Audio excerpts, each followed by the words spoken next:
Hello दोस्तों, कैसे हो। आज हम करने जा रहे हैं क्लास 10th क्लास का NIOS बोर्ड विकास की अवधारणाएं।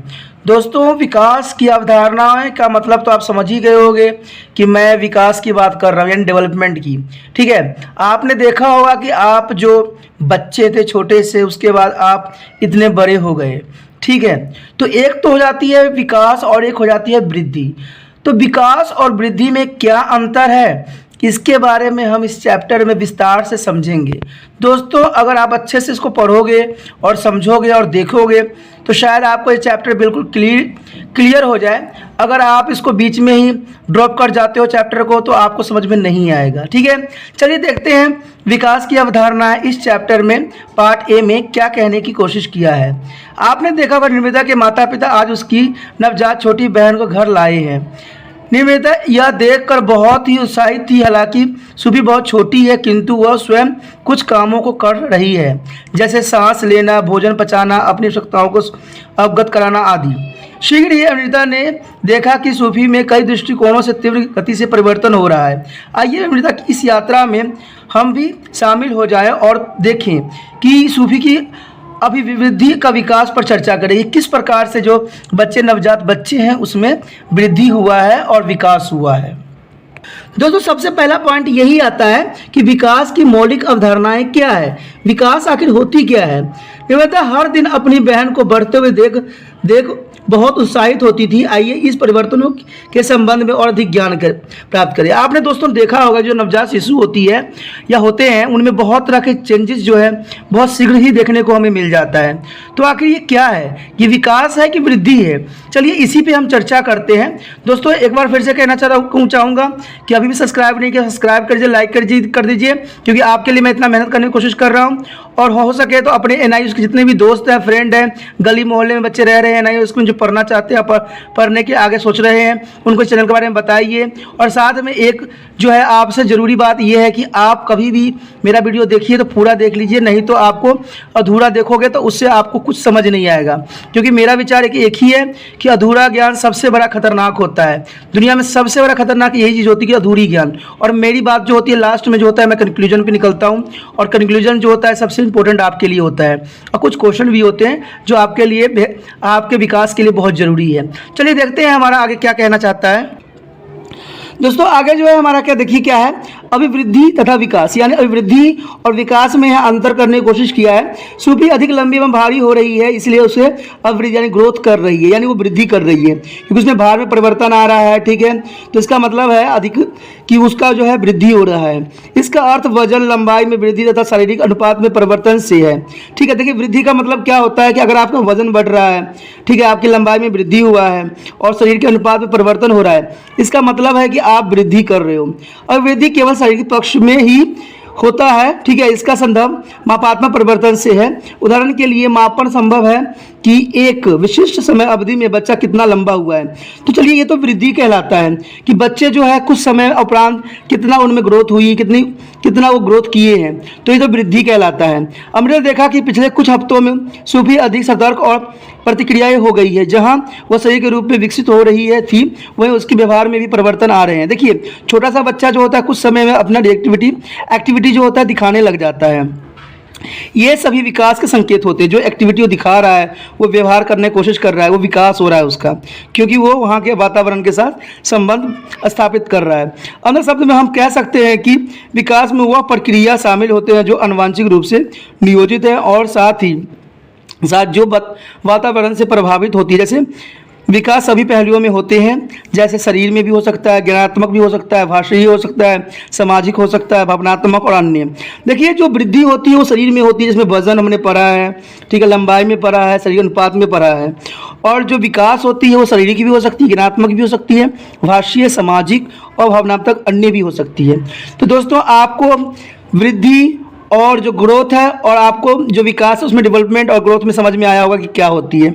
याद रखिएगा कि ग्रोथ का मतलब सिर्फ होता है कि वजन बढ़ना, लंबाई में वृद्धि, शरीर अनुपात में परिवर्तन, और विकास का मतलब होता है कि आपका ओवरऑल विकास, जैसे शारीरिक हो गया, ज्ञानात्मक हो गया, भाषाई हो गया, सामाजिक हो गया, भावनात्मक, अन्य, सारे के सारे जो विकास होते हैं।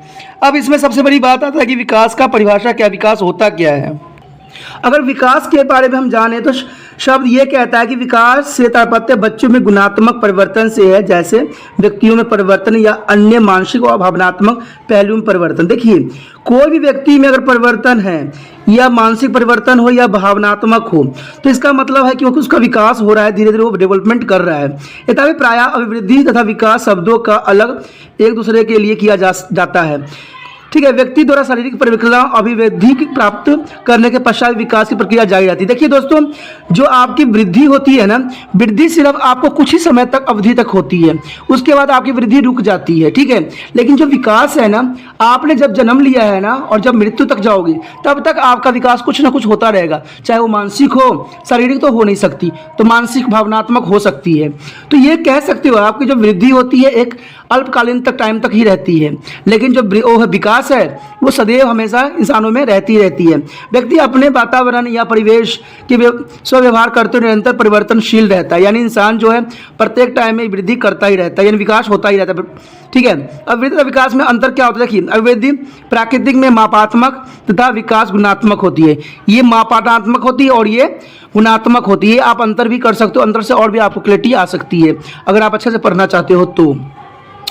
अभिवृद्धि का संबंध केवल शारीरिक पहलुओं से, देखिए वृद्धि का मतलब होता है सिर्फ शारीरिक पहलुओं से होती है, जबकि विकास का संबंध सभी पहलुओं से होती है, जैसे शारीरिक, गुणात्मक, भाषीय, भावनात्मक आदि। ये सारे अंतर बहुत ही अच्छे दे रखे हैं इसमें। ठीक है, अभिव्यक्ति ऊंचाई वजन तक सीमित होता है। देखिए, जो वृद्धि होती है ऊंचाई वजन तक ही सीमित रहती है, किंतु विकास परिपक्वता की ओर अग्रसर सभी परिवर्तन संबंधित है, यानी विकास जो है हर तरह से ओवरऑल परिवर्तन से संबंधित माना गया है। अभिवृद्धि जीवन के एक निश्चित समय तक रुक जाती है। मैंने पहले ही कह चुका हूँ कि जीवन में जो ये जो वृद्धि है एक समय आती है जब ये रुक जाती है, उसके बाद आप वृद्धि नहीं कर सकते, जबकि विकास मृत्यु तक निरंतर जारी रहती है। विकास का मतलब है जो हमेशा सदैव आपके साथ चलता रहता है। तो ये बहुत ही आसान शब्दों में मैंने बताने की कोशिश किया है, इसको ध्यान से आप सुनिए।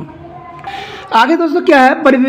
परिपक्वता तथा सीखना। देखिए, जब कोई बच्चा जन्म लेता है तो वो बहुत कुछ सीखने की कोशिश करता है अपने आप में। सूफी ने 8 माह की आयु में अपनी माँ के पीछे घुटने के बल चलना आरंभ कर दिया, जैसे बच्चे में जर्नली देखने को मिलता है। परिवार के लिए यह क्षण अत्यंत खुशी का क्षण था। परिवार के सभी सदस्यों को तालियां बजाई और उसे गले से लगा लिया। क्या आप जानते हैं कि वह घुटने के बल कैसे चल पाई? क्योंकि उसका शरीर ऐसा करने के लिए प्रवृत्त हो रहा था, यानी उस शरीर उसको करने में सक्षम बना रहा था, इसीलिए वो ऐसा किया। इसी को परिकल्पना यानी मैचुरेशन ही भी कहते हैं। देखिए, ये क्वेश्चन भी बन सकता है, मैचुरेशन क्या होती है, यानी परिपक्वता बन क्या होती है, तो आप इसके रिगार्डिंग आंसर दे सकते हो। इसका अर्थ है कि संभावित गुण, यानी देखिए इसका अर्थ जो यहाँ बताया गया है कि संभावित गुण विभिन्न गतिविधियों के लिए, जैसे बैठना, खिसकना, घुटने के बल चलना, ये सारे कुछ हमें सिखाती है।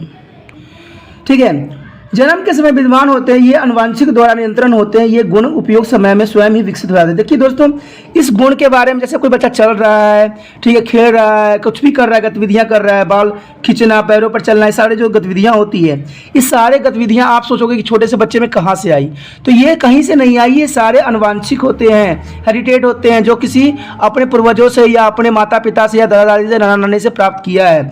तो इसे अनुवांशिक कहते हैं, जो उसके अंदर विद्वान रहती है। ठीक है, उसको आपको सिखाने की जरूरत नहीं पड़ेगा। आपने कभी देखा है जो छोटा सा बच्चा होता है, ठीक है, वो तो 9 महीने जो होता है गर्भ के अंदर रहता है, लेकिन फिर भी जैसे वो बाहर बॉडी से निकलता है तो वो माँ का दूध बहुत आसानी से पकड़ लेता है और पीने लगता है, शेक करने लग जाता है। तो इसका अर्थ क्या हुआ? क्या उसको किसी ने सिखाया था? नहीं, वो जेनेटिकल ही होती है सभी के अंदर, जो उसको करने के लिए विवश करती है और वो करने में सक्षम रहता है। देखिए क्या है, वातावरण, प्रेरणा और प्रशिक्षण द्वारा नए कौशल के प्राप्त करने की प्रक्रिया को सीखना लर्निंग कहलाता है। देखिए, जो आप लोग भी करते हो, जो वातावरणीय प्रेक्षण और प्रशिक्षण द्वारा नए कौशल को जो प्राप्त करते हो, उसे ही तो हम लर्निंग कहते हैं। आप भी तो अभी लर्निंग कर रहे हो ना। इस प्रकार विकास को प्रयास, अभ्यास तथा प्रशिक्षण द्वारा प्राप्त किया जा सकता है। देखिए, विकास को जो है आप अभ्यास, ठीक है, अभ्यास, प्रयास और प्रशिक्षण के द्वारा इसे बहुत ही आसानी से प्राप्त कर सकते हो। इसे प्रवक्ता का सीखना व्यक्तियों के विकास के संदर्भ में के लिए एक साथ मिलकर कार्य करते हैं। ये दोनों ही अत्यंत महत्वपूर्ण है तथा एक दूसरे से संबंधित भी माने जाते हैं। उसके बाद क्या है? आनुवांशिकता तथा वातावरण। देखिए, अभी हम आनुवांशिकता की बात यहाँ पर किए थे, तो ये आनुवांशिकता का मतलब मैं पहले ही बता चुका हूँ कि आनुवांशिकता का मतलब यही होता है, रेटिंग होती है, जो आपके पूर्वजों से आपको प्राप्त होता है। आपने देखा होगा कि आपका शकल हो या आपके भाई बहन का शकल हो, तो या तो माता पिता पे मिल रहे होते हैं, और माता पिता पे नहीं मिल रहे होते तो नाना नानी पे जाते हैं, नाना नानी पे भी नहीं मिल रहा होता है तो दादा दादी पे जाते हैं, और फिर भी नहीं मिल रहे हैं तो जो चाचा होते हैं उस पे चले जाते हैं। ठीक है, क्योंकि ऐसे गुण जो है हमारे पूर्वजों से प्राप्त होती है, और मान लो इनमें से भी नहीं मिल रहा है तो हो सकता है कि तीसरी चौथी जनरेशन से जो गुण है वो आप तक ट्रांसफ़र हो गई है। तो इसलिए इसमें कोई दो राय नहीं है कि आनुवंशिकता हमारे जो है हमारे बॉडी की संरचना को प्रभावित करती है या उनके गुणों को भी प्रभावित कर सकती है। अब यहाँ पर क्या दिया है, देखिए आनुवंशिकता का तथा वातावरण। सूफी की आंखें भूरी तथा बाल काले हैं। देखिए सूफी का भी ऐसा ही कुछ हाल है, उसकी आंखें भूरी है और बाल काले हैं, उसे आनुवंशिक रूप से प्राप्त हुए हैं क्योंकि उसकी माँ की आंखें भूरी है तथा पिता का बाल काले हैं। देखिए यहाँ पर जो ये हेरिटेट हो रखी है, यानी जो प्रभावित हो रखा है वो माता पिता से प्रभावित हो रखी है बच्ची जो सूफी है। जब हम आनुवंशिकता शब्द का प्रयोग करते हैं तो इसका अर्थ है कि हमें वह बातें अपने माता पिता या दादा दादी या नाना नानी से प्राप्त होते हैं। हम किसी भी जनरेशन से प्राप्त हो सकती हैं, जरूरत नहीं है कि नाना नानी और दादा दादी से ही प्राप्त हो या माता पिता से ही हो सकता है, आपका जो है ग्रैंड पेरेंट्स हो उनसे भी आपको प्राप्त हो सकता है। इसलिए इसमें कोई दो राय नहीं है और इसमें सोचने की भी ज़रूरत इतना अधिक नहीं है। इसी को ही आनुवंशिकता हम कहते हैं, क्योंकि जो हमें गुण अपने पूर्वजों से प्राप्त होती है उसी को हम आनुवंशिकता कहते हैं। यह मानव व्यक्तित्व के विकास के लिए आधार उपलब्ध कराता है। आनुवंशिकता वह है जिसके साथ बच्चा जन्म लेता है। यह व्यक्तियों में धारित जीनों का विशिष्ट संयोजन होता है। इसमें जीन पाए जाते हैं। आपको पता है जीन जो होते हैं हमारे बॉडी में प्रेजेंट होते हैं, और इसे विभिन्न विशेषताएं जैसे ऊंचाई तथा कुछ आदतों में देखा जा सकता है। जो जीन होती है हमें ऊंचाई भी करती है, हमें आदत भी देखते हैं। आपने देखा होगा कुछ बच्चे जो होते हैं माता पिता की तरह हरकतें करते हैं, तो इसका मतलब है कि उनके जीन जो है ये उनसे ही प्राप्त हुई है और उसी की तरह वो करने की कोशिश कर रहे हैं। ठीक है, नियमितता का सूफी के माता पिता उन्हें बहुत प्यार करते हैं। वे हमेशा अपने बच्चों को अपनी क्षमताओं का उपयोग करने के लिए प्रोत्साहित करते हैं। देखिए ये बहुत ही इम्पोर्टेंट बात बताया गया है कि छोटे बच्चे होते हैं उनको आपको प्रोत्साहन करना चाहिए, उनको तरह तरह की एक्टिविटी में पार्टिसिपेट करने की कोशिश करना चाहिए, तभी जो है बच्चे उनको सीखेंगे और आगे चल के वो अपने शरीर को विकास कर पाएंगे। ठीक है, क्योंकि बच्चे भी जरूरी है और बड़े को भी ऐसे करना चाहिए। उनके समाज अच्छे आदर्श प्रस्तुत करते हैं। ठीक है, वो बच्चों को पढ़ाने के लिए अच्छे पुस्तक तथा खिलौना उपलब्ध कराते हैं। देखिए बच्चों के सामने जितना आप आदर्श प्रस्तुत करोगे बच्चे आपके उतने ही अच्छे होंगे, क्योंकि जैसा आप सिखाओगे वो ऐसे ही सीखेंगे। बच्चे जो होते हैं कच्ची मिट्टी के समान होते हैं, आप जैसा उसको बनाना चाहोगे वैसा ही बनेंगे। हमारे जो माहौल होता है हमारे आसपास, उस माहौल के कारण बच्चे जो होते हैं ख़राब हो जाते हैं या आपके हाथ से निकल जाते हैं, तो कारण यही होता है। आपने भी देखा होगा कि आपके जो छोटे भाई बहन हैं उनमें भी बहुत तरह के बदलाव देखने को मिलेगा। तो इसका मतलब है कि उनका आसपास का जो वातावरण है वो उनको प्रभावित कर रहा है। दोस्तों तो ऐसा काम हमेशा कीजिए कि अपने भाई बहन जो भी है उनको ऐसे वातावरण में रखने की कोशिश ना कीजिए, नहीं तो वो बाद में फिर आपको ही इसका प्रॉब्लम को सामना करना पड़ सकता है।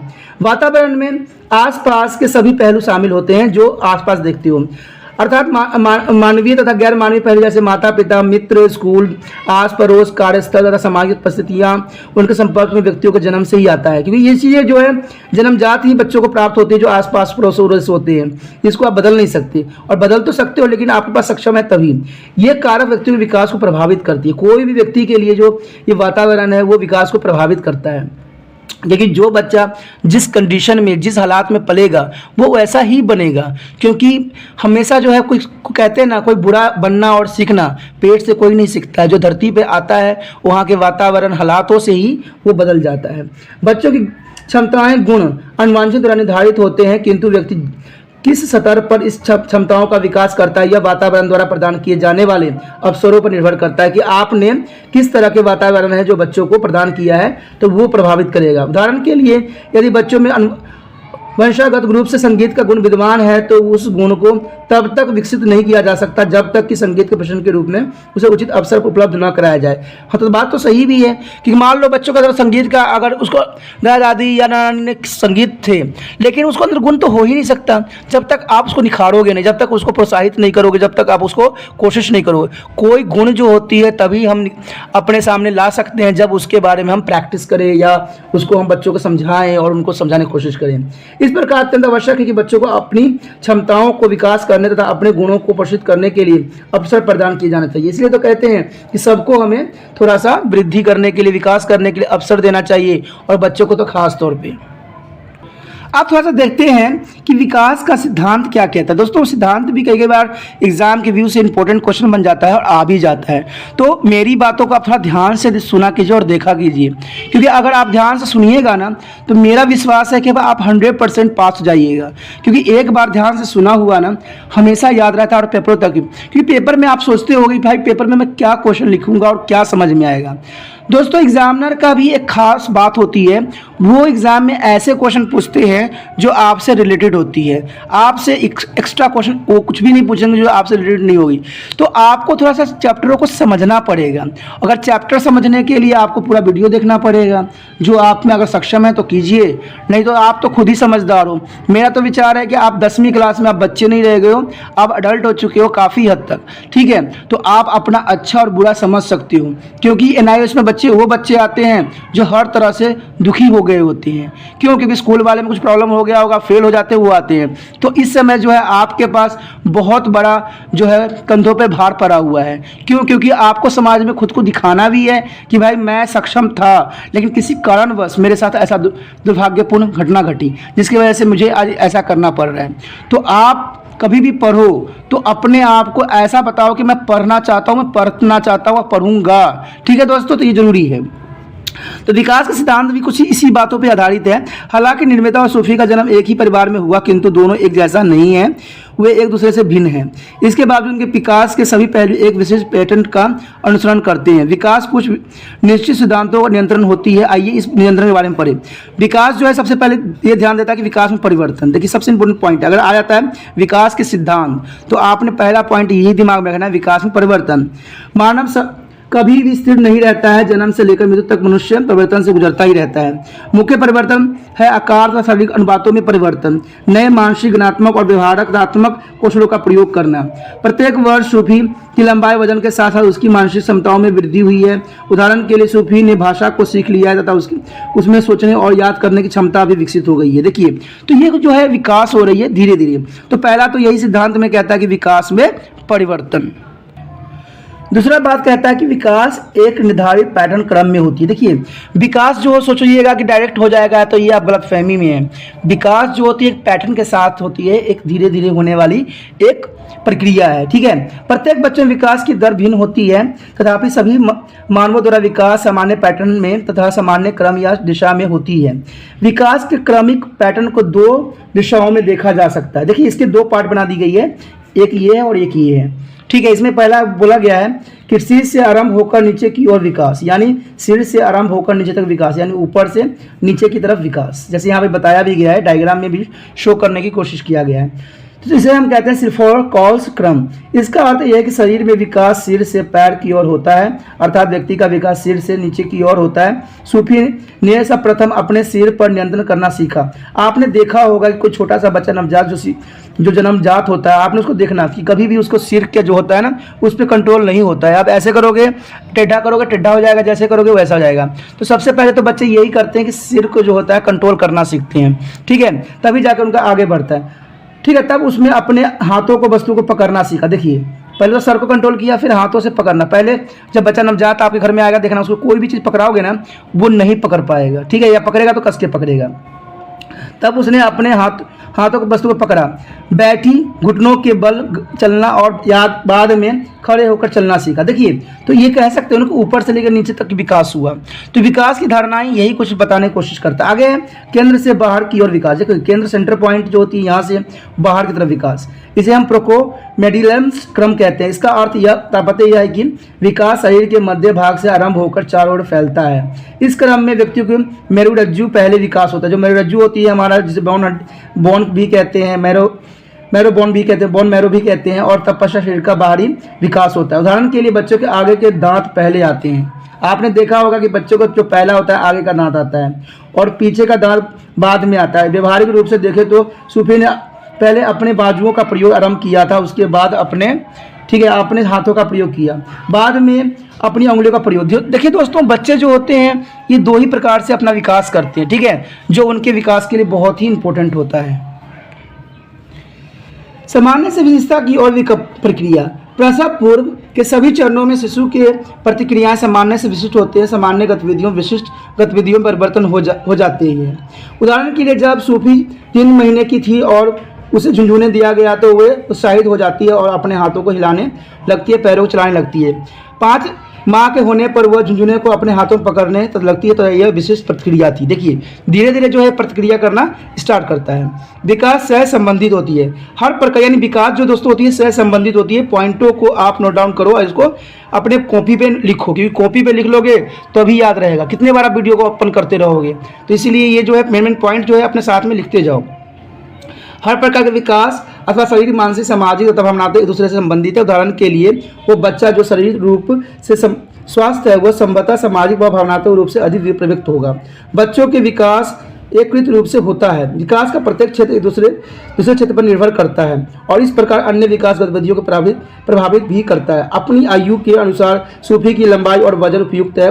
उसकी भाषा क्षमता भी सही रूप से विकसित है, जिसके कारण वह हर किसी को संपोषण कर पाती है, उसी से प्यार करते हैं और उसमें सकारात्मक आत्मविश्वास आता है। देखिए बच्चों में बच्चे जब बढ़ रहे होते हैं तो सिंपल सी बात है, उसको हम प्यार से कोशिश करते रखने की। अगर जितना आप प्यार से रखोगे ना उसका उतना भावनात्मक, उसको गुणात्मक वृद्धि होगा। तो ये बातों पर ध्यान रखना बहुत ही जरूरी है। ठीक है, उसके बाद दोस्तों जो 5वां पॉइंट इसमें बता रहा है वो क्या है, देखिए इसमें क्या कह रहा है, विकास पूर्वानुमेय है। यानी विकास, क्योंकि एक बच्चे के लिए विकास की दर स्थिर है, इसलिए उसकी आरंभिक आयु में ही कुछ विकास निष्कर्षण के अनुमान लगाना संभव होता है। कलाई का एक्सरे करने पर बच्चों की आयु का अनुमान लगाया जा सकता है। ये तो चलो जनरल सी बात है। अगला कहता है 6वां पॉइंट, विकास शरीर के विभिन्न भागों के लिए विभिन्न दरों पर होती है। बात सही कह रहा है, क्योंकि हर जो है हमारे शरीर के हर अंग का जो है विकास अलग अलग टाइम में अलग अलग अवधि के लिए होता है। विभिन्न शारीरिक तथा मानसिक गुणों का विकास एक निरंतर प्रक्रिया, किंतु शरीर के सभी भाग सामान्य दर से विकसित नहीं होते हैं। शरीर के कुछ भागों में विकास तीव्र से हो सकती है, जबकि कुछ अन्य भागों में विकास की दर बहुत गति धीमी होती है। उदाहरण के लिए मनुष्य का मस्तिष्क 6 से 8 वर्ष की आयु के आसपास पूर्ण प्रवृत्ति प्राप्त करता है। बात सही है कि 6 से 8 वर्ष के बाद इसकी जो दिमाग होता है बच्चों का पूरी तरह से विकास हो जाता है। आरंभिक किशोरावस्था में पैर, हाथ, नाक अपनी अधिकतम आकार को प्राप्त कर लेते हैं, जबकि हृदय, लीवर, पाचन क्रियाएं किशोरावस्था के दौरान विकसित होती हैं। देखिए तो ये सब चीज़ें जो होती है बहुत ही, यानी जो विकास होता है धीरे धीरे होती है। ठीक है, विकास डायरेक्ट नहीं होती है। अगला है हमारा टॉपिक क्या है, विकास स्तर में दर सतर अर्थात क्रमागत होता है, यानी क्रमगत, यानी एक कंटिन्यू होने वाली प्रक्रिया है। बच्चों का विकास विभिन्न स्तरों पर होती है। प्रत्येक स्तर की अपनी कुछ विशेषताएं होती हैं। प्रत्येक व्यक्तियों के लिए वृद्धि तथा विकास की दर भिन्न होते हैं, इसलिए विभिन्न स्तरों के लिए आयु सीमा को उपयुक्त माना जाता है। सभी बच्चे उनके लिए सुझाए गए आयु स्तरों पर या उसकी आसपास विकास को इन स्तरों से गुजरते हैं, जैसे भाषा विकास धीरे धीरे, तुतलाने, असफल बोलना, एकटक ध्वनि, पूर्व सूजन में विकास। यानी दोस्तों जो बच्चा होता है डायरेक्ट नहीं बोलता है, वो पहले एक वर्ड सीखता है, फिर 2 वर्डों को लगाना स्टार्ट करता है। तो इस तरह से जो है उसका विकास की जो प्रक्रिया है आगे बढ़ती है। अगला जो है देखिए क्या है, बाल के विकास की तुलना में आरंभिक विकास अधिक महत्वपूर्ण है। तो आरंभिक जो किसी चीज़ में विकास होती है, तभी तो कहते हैं बच्चों को हर तरह के पोषण देना चाहिए, क्योंकि विकास की तुलना में आरंभिक विकास बहुत महत्वपूर्ण होते हैं। अधिकांश शिशु अवस्था का अनुभव बच्चों के विकास के अधिक प्रभावित करते हैं। उदाहरण के लिए पोषण, भावनात्मक, सामाजिक, संस्कृति अनुभव शामिल होते हैं। तो ये चीज़ें बहुत ही जरूरी होते हैं बच्चों के विकास के लिए। अगला है विकास प्रक्रिया है। जन्म से लेकर मृत्यु तक व्यक्ति निरंतर परिवर्तनशील रहता है। विकास की इन गतियों में कोई अवरोध व्यवधान नहीं होती है, किंतु कुछ स्तरों पर विकास तीव्र गति, कुछ स्तरों पर धीमी गति से होती है। व्यक्ति रूप से विकास में अंतर होता है। देखिए ये सब पॉइंट जो है आपके लिए बहुत ही इंपॉर्टेंट है और आपको दिमाग में इसी पॉइंट को रखना है दोस्तों, क्योंकि तभी आप इसके बारे में लिख सकते हो। ठीक है, वहाँ एग्जामिनर इन बातों पर ध्यान देगा कि आपने पॉइंटों को कितना लेके चले हो। ठीक है, आगे देखते हैं। व्यक्तिगत रूप से विकास में अंतर होता है। अनुवांशिक तथा पर्यावरणिक प्रभावों के बीच व्यवहार व्यक्तियों के विकास पैटर्न में अंतर उत्पन्न करता है। ये अंतर व्यक्तियों द्वारा दृढ़ता, जीन और परिवेशन परिस्थितियों के जैसे भोजन, चिकित्सा सुविधाएं, मनोवैज्ञानिक परिस्थितियां तथा शिक्षण अवसरों का आधार उत्पन्न होती है। देखिए ये सब चीज़ें जो होती है अनुभवों से ही प्राप्त होती है। किसी को भी जितना आपके पास अनुभव रहेगा उतना ही आप सीख पाओगे। कोई बच्चा अगर डायरेक्ट डेवलपमेंट कर जाता है, बढ़ जाता है, तो उसको कोई मतलब जो उसके सीखना होता है वो नहीं सीख पाता। आपने इसमें कई फिल्मों में भी ऐसा देखा होगा कि कोई विकास बच्चा को डायरेक्ट करवा दिया जाता है, बड़ा हो जाता है और फिर उसके अंदर कोई गुण नहीं रहता है। तो कारण यही बनता है। विकास प्रवक्ता तथा सीखने का परिणाम है। आपने पहले ही यह पढ़ा है कि प्रवक्ता व्यक्तियों में विद्यमान संभावना विशेषताओं का विकास करता है। उदाहरण के लिए सरकना, घुटने के बल चलना, खड़े होकर चलना प्रवक्ता के साथ होता है। यह विशेष व्यक्तियों के वांशिक जीन से होती है, यानी सारे जो होते हैं वांशिक जीनों के कारण होती है। सीखना विकास की वह प्रक्रिया है जो प्रयास और अभ्यास से आती है। देखिए, विकास की वह प्रक्रिया जिसे हमें प्रयास और अभ्यास से आती है। हम जानते हैं कि विकास के लिए प्रवक्ता तथा सीखने का संयोजन अत्यंत महत्वपूर्ण प्रवक्ता विकास की सीमाओं को निर्धारित करती है। तो इस प्रकार से कह सकते हो दोस्तों, जो हमने अब तक पढ़ा है इसमें हमने ये सीखने की कोशिश किया है कि जो बच्चे होते हैं, ठीक है, क्योंकि मैं आपको पहले ही बता चुका हूं कि मैं सारांश जरूर बताऊंगा, इसके कई पार्टों में 3 पार्टों में बनेंगी। तो इसमें जो है, इसमें इतना ही हमने अभी जानने की कोशिश किया है कि जो विकास होती है, एक जो विकास और वृद्धि में हमने अंतर देखा। सबसे इंपॉर्टेंट क्वेश्चन यही था कि विकास और वृद्धि में क्या अंतर है। दूसरा आपको सबसे है कि सिद्धांत क्या है, विकास के सिद्धांत क्या है, और सिद्धांत ही अभी हम बता रहे थे। तो आपने सिद्धांत के कम से कम 5-6 पॉइंट को तो जरूर ध्यान रखना है, क्योंकि एग्जाम के रिगार्डिंग ये बहुत ही इंपॉर्टेंट क्वेश्चन है। और तीसरा जो है आपका विकास का क्वेश्चन है कि विकास किसे कहते हैं, और चौथा जो है वृद्धि किसे कहते हैं। तो ये क्वेश्चन सब जो है बहुत ही काफ़ी इंपॉर्टेंट बनता है इस चैप्टर से। अगर आपने इतना याद कर लिया है ना, तो इस चैप्टर को आप इजीली कर सकते हो, ठीक है। इसी आशा के साथ कि आप अपने दोस्तों के साथ शेयर भी कीजिएगा, जो जरूरतमंद बच्चे हैं उनको भी चैनल के बारे में बताइएगा, ठीक है। हम अगले वीडियो में अगले पार्ट में मिलेंगे। ओके दोस्तों, बाय।